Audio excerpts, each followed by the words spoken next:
नमस्कार मैत्रिणींनो, श्री स्वामी समर्थ. मी Swati's baking world मध्ये तुमचं मनपूर्वक स्वागत आहे. तर आज आपण बघणार आहे अॅनिव्हर्सरी केक आणि ज्याला मी फोटो स्टँड बनवलेला आहे. ते स्टँड आपण कसं बनवायचं त्याच्याबद्दल संपूर्ण माहिती या मी व्हिडिओमध्ये दिलेली आहे. चला तर मग व्हिडिओला सुरुवात करूया. तर इथे मी हाफ केजीचा टीन घेतलेला आहे आणि त्यात बटर पेपर ठेवला आणि त्याला ऑइल ग्रीस करून घेतलेला आहे. तर आता मी इथे हाफ केजीसाठी 160 ते 170 ग्रॅम प्रीमिक्स आणि कपाने मोजून घेतलं तर 1 कप प्रीमिक्स आपल्याला घ्यायचं आहे आणि त्यात आपल्याला थोडं थोडं करून पाणी ॲड करायचं आहे. आपल्याला एकदम पाणी ॲड करायचं नाही आहे. तर असं आपल्याला थोडं थोडं ॲड करायचं आहे पाणी, जसं लागेल तसं. आणि पाणी हे त्याच्या प्रीमिक्स आपण कोणतं घेतो त्यावर पण अवलंबून आहे. प्रत्येक प्रीमिक्सला सारखंच पाणी लागेल असं नाही. प्रत्येक प्रीमिक्सला थोडं कमी जास्त पाणी हे लागू शकतं, म्हणून पाण्याचं हे परफेक्ट आपण मोजमाप सांगू शकत नाही. तर अशा प्रकारे आपल्याला ते व्यवस्थित फेटून घ्यायचं, म्हणजे एकजीव करून घ्यायचं आहे. तर हे आपलं बॅटर आपलं तयार आहे. तर आपण आता यात 1 टेबलस्पून ऑइल टाकणार आहे. ते ऑइल आपल्याला म्हणजे ज्याला स्मेल नाही असं ऑइल घ्यायचं आहे. म्हणजे जसं की शेंगदाण्याचं आणि सरसोचं ऑइल आपल्याला घ्यायचं नाही आहे. आपल्याला नॉर्मल फॉर्च्यून वगैरे ज्याला स्मेल नाही आहे असं ऑइल आपल्याला घ्यायचं आहे.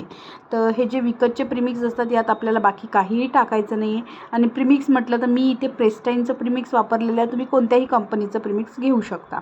तर मी याला आता काढून घेत आहे आपल्या टीनमध्ये. तर आपल्याला ही अशी कन्सिस्टन्सी हवी आहे. तुम्हाला समजून येत असेल, जास्त घट्ट पण नाही आहे हे आणि जास्त पातळ पण आपल्याला मीडियम असं हवं आहे. आता आपण याला टॅप करून घेऊया. तर मी हा केक OTGमध्ये लावलेला आहे आणि आपण केक कशातही बेक करू, OTGमध्ये किंवा पातेल्यामध्ये. तर आपल्याला सेम प्रोसिजर आहे की दोन्हीला प्रीहीट करायचंच असते आपल्याला. तर पातेल्यामध्ये जरी ठेवला तरी 5 मिनिटे प्रीहीट करायचं असते आणि OTGमध्ये जरी ठेवलं तरी आपल्याला 5 मिनिटे प्रीहीट करायचं असतं. तर आता आपण बघूया. बेक होण्यासाठी आपल्याला OTGमध्ये पण 30 मिनिटाचा वेळ लावून घ्यायचा आहे. बेक मोड ऑन करायचा आहे आणि 150वर मी टेम्परेचर तिथं सेट केलेलं आहे. तर 30 मिनिटे झाल्यावर मी इथे केक काढून घेतलेला आहे आणि तो थंड पण झालेला आहे. तर इथे मी ट्रोपोलाइटचं प्रीमियम क्रीम घेतलेलं आहे 1 कप आणि आता ती आपण बीट करायला सुरुवात करूया. तर क्रीम आपल्याला नेहमी लिक्विड फॉर्ममध्ये पाहिजे असते आणि ते एकदम चिल्ड पण पाहिजे असते. तर अशा प्रकारे आपल्याला क्रीम बीट करायचं आहे. आणि क्रीम कुठे स्टोअर करायचं असा बऱ्याच जणांचा प्रश्न असतो. तर क्रीम हे आपल्याला फ्रीजरमध्ये स्टोअर करायचं असतो आणि केक करायच्या 3-4 तास आधी आपल्याला त्याला फ्रीजरमधून काढून फ्रीजमध्ये काढून ठेवू शकतो आपण, जेणेकरून ते लिक्विड फॉर्ममध्ये येईल. तर हे बघा, जसं जसं आपण क्रीम बीट करत आहे तसं तसं ते वाढत आहे. म्हणजे आपण 1 कप घेतलं होतं तर ते 1 कपाचं 3 कप वगैरे असं होऊ शकते. तर हे बघा, आपण जेव्हा क्रीम झाला आहे की नाही हे आपण कसं ओळखायचं. तर आपण असं त्याचे जे पाते आहे ते काढून बघायचे. ते माउंटेन असे झुकले की समजायचं आपलं क्रीम झालं नाही आहे. जर ते सरळ उभे राहिले एका रेषेत तर समजायचं की आपलं क्रीम परफेक्ट झालेलं आहे. तर हे बघा, आता आपण अजून पुन्हा एकदा पाते काढून बघूया. तर हे बघा, आता त्याचे माउंटेन हे झुकत नाही आहे, ते सरळ रेषेत उभे आहे. तर म्हणजे आपलं क्रीम परफेक्ट झालेलं आहे. चला तर मग आता आपण केकला सुरुवात करूया. तर केक एकदम गार झालेला आहे माझा आणि आता मी त्याच्या कडा मोकळ्या करून त्याला टॅप करून काढून घेत आहे.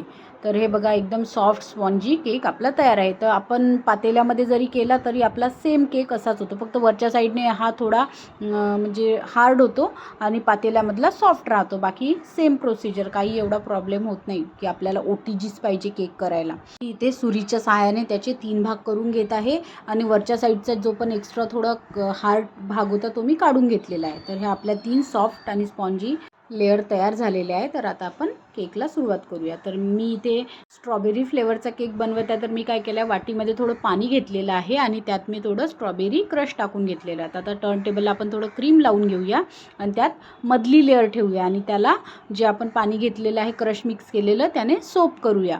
तर असं मी प्रत्येकच केकला करते की ज्या पण फ्लेवरचा केक असेल त्या फ्लेवरचा मी पाण्यात मिक्स करते क्रश आणि ते त्याने मी सोप करते. त्याने का होतं, फ्लेवर छान येतो. तर मग नंतर मी क्रीम लावून घेतलेलं आहे आणि असं पॅलेट नाईफच्या सहाय्याने मग नंतर आपण त्यावरच मी क्रशची लेअर दिलेली आहे आणि त्याला पण व्यवस्थित पसरवून घेतलेलं आहे. आणि सर्वात वरची जी लेअर आहे ती आपल्याला उलट्या साईडने ठेवायची आहे, जेणेकरून त्याचा जो डोम शेप आहे तो आतमधल्या साईडने येईल आणि आपल्याला केकचा जो आपला आकार आहे तो व्यवस्थित दिसेल. तर त्याला पण मी सोप करून घेतलेला आहे आणि त्यावर क्रीमची लेअर दिली आहे आणि आता क्रशची लेअर दिली आहे आणि त्याला पण आपण व्यवस्थित सर्व साईडने पसरून घेऊया. तर आता आपल्याला सर्वात वरची लेअर ठेवायची आहे. नेहमी आपण कधी पण केक केला तर आपण सर्वात जी खालची लेअर असते जी बटर पेपरच्या साईडची तीच आपण सर्वात वरच्या साईडने ठेवायची, कारण की त्याचा जो आकार असतो तो एकदम परफेक्ट असतो, मग त्यामुळे केकला एकदम परफेक्ट शेप येतो. नंतर आपल्याला केक हा साईडने पूर्ण कव्हर करून घ्यायचा आहे आणि नेहमी आपण केक हा साईडनेच पहिले कव्हर करायचा, नंतर वरून सोप करायचं आणि नंतर त्यावर पण क्रीमची आपण लेअर देऊन द्यायची आहे. तर नंतर मी एक क्रॅपर घेतलेला आहे आणि त्याला साईडने फिनिशिंग देत आहे. तर क्रॅपर हे नेहमी आपल्याला स्लिपिंग मोडमध्येच ठेवायचं आहे. जर आपण त्याला कॉर्नर लावून ठेवलं तर आपल्या केकचं जास्त क्रीम निघेल आणि केक मग आतून दिसायला लागेल. तर आपल्याला तो स्लिपिंग मोडमध्येच ठेवायचा. जिथे क्रीम कमी आहे तिथे मी लावून घेत आहे आणि पुन्हा क्रॅपर फिरवून घेत आहे. तर आता मी याला काढून घेत आहे बेसवर. तर बेसवर काढण्यासाठी आपल्याला पॅलेट नाईफ नेहमी ओली करून घ्यायची आहे आणि पूर्ण केक मोकळा करून घ्यायचा आहे आणि नंतर आपल्याला जो बेस आहे तो टर्न टेबलच्या खालच्या साईडनं ठेवायचा आहे आणि नंतर केक ओढत आणून त्यावर ठेवायचं आहे. तर नंतर आपल्याला पॅलेट नाईफ काढून घ्यायची आहे. तर असा आपला केक व्यवस्थित बेसवर आलेला आहे. तर आता आपण याला करूया फायनल फिनिशिंग. तर मी काय केलं, एका पायपिंग बॅगमध्ये क्रीम घेतलेल्या, मला थोडीच हलकीच लेअर द्यायची आहे याला क्रीमची, कारण की आपला जो बेस आहे आतमधला तो जास्त दिसत नाही आहे, म्हणजे क्रीम आहे त्याला लावलेलं ऑलरेडी, म्हणून मी पायपिंग बॅगला एकदम छोटं होल केलेलं आहे आणि त्याने मी क्रीम लावून घेत आहे. तर सर्व साईडने आपल्याला असं व्यवस्थित क्रीम लावून घ्यायचं आहे. टर्न टेबल एका हाताने फिरवत जायचं आहे आणि अशा प्रकारे आपल्याला सर्व केक हा क्रीमने कव्हर करून घ्यायचा आहे. वरच्या साईडने पण आपल्याला केकला कव्हर करायचा आहे क्रीमने.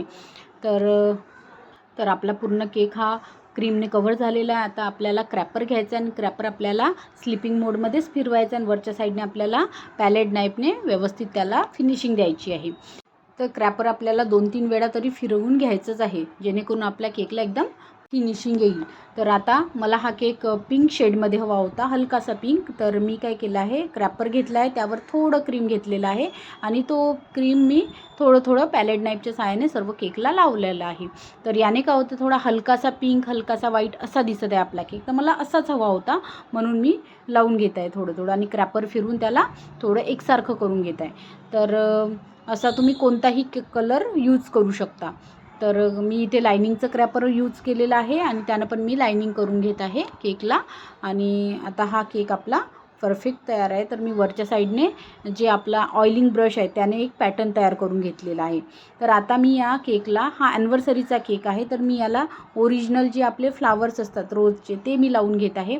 तर ते आपल्याला डायरेक्ट लावायचे नाही, त्याच्या अशा दांड्या कट करून घ्यायच्या आहे आणि त्याला मग आपण टूथपिक अटॅच करायचे आहेत आणि त्या आपल्याला, जर आपण रोज हे केकला दांडीसहित लावले तर ते व्यवस्थित बसत नाही, म्हणून टूथपिक जर आपण अटॅच करून लावल्या तर ते परफेक्ट बसतात. तर हा ॲनिव्हर्सरी केक आहे. तर मी क्रीमची कोणतीही डिझाईन या केकवर काढणार नाही आहे, मी फक्त रोज अटॅच करणार आहे. आर्टिफिशियल माझ्याकडे जिप्सी आहेत, तर ते मी इथे लावून घेत आहेत, कारण की ओरिजिनल पत्ते वगैरे माझ्याकडे नव्हते, म्हणून मी हे लावून घेत आहे, जेणेकरून त्या केकचा लूक अजून छान दिसेल. तर असे मी जिथे मला छान वाटतील तिथे मी ते लावून घेत आहे. आणि आता आपल्याला समोरच्या साईडने पण त्याला फ्लावर्स लावायचे आहेत. तर त्याला पण मी त्याच्या दांड्या तोडून घेत आहे आणि त्याला टूथपिक अटॅच करून घेत आहे. तर समोरच्या साईडने पण मी इथे 2-3 फ्लावर्स लावणार आहे आणि आर्टिफिशियल जिप्सी लावून घेत आहे. आता हे माझ्याकडे काही स्प्रिंकल्स आहे हार्ट शेपचे, तर ते मी इथे टाकून घेत आहे, जेणेकरून केक अजून छान लुक येईल. तर इथे माझ्याकडे व्हाईट स्प्रिंकल्स आहेत, तर ते पण मी थोडे करून इथे लावून घेत आहे. तर केक आता आपला एकदम रेडी आहे. तर मी हा केक स्टँड केक बनवलेला होता, तर त्यासाठी मी हे एक स्टँड बनवलेलं होतं आणि त्याला मी हे आर्टिफिशियलच रोज आणि ते जिप्सी लावून घेतलेले होते, ते अटॅच करून घेतलेले होते. तर अशा प्रकारे आपल्याला सर्व साईडने ते लावून घ्यायचे आहे. आणि नंतर मी इथे खाली लाईट्स लावलेले होते, ते पण मी ऑन केलेले आहे. आणि मी इथे एक कपलचा फोटो ठेवलेला आहे आणि हॅपी ॲनिव्हर्सरी हा टॅग पण लावून घेतलेला आहे. जे कपलचे फोटो आहे ते पण मी जिथे गॅप सोडलेली आहे फ्लावर्समध्ये तिथे लावून घेत आहे. मागच्या साईडने मी त्याला डबल टेप लावलेला आहे आणि त्याने मी हे स्टँडला अटॅच करून घेत आहे. तर तुम्हाला ही केकची डिझाईन कशी वाटली एक कमेंट्स करून नक्की सांगा. अशाच नवनवीन डिझाईनसाठी चॅनलला सबस्क्राईब करा, व्हिडिओला लाईक करा, शेअर करा. भेटूया पुन्हा नवीन व्हिडिओमध्ये. धन्यवाद.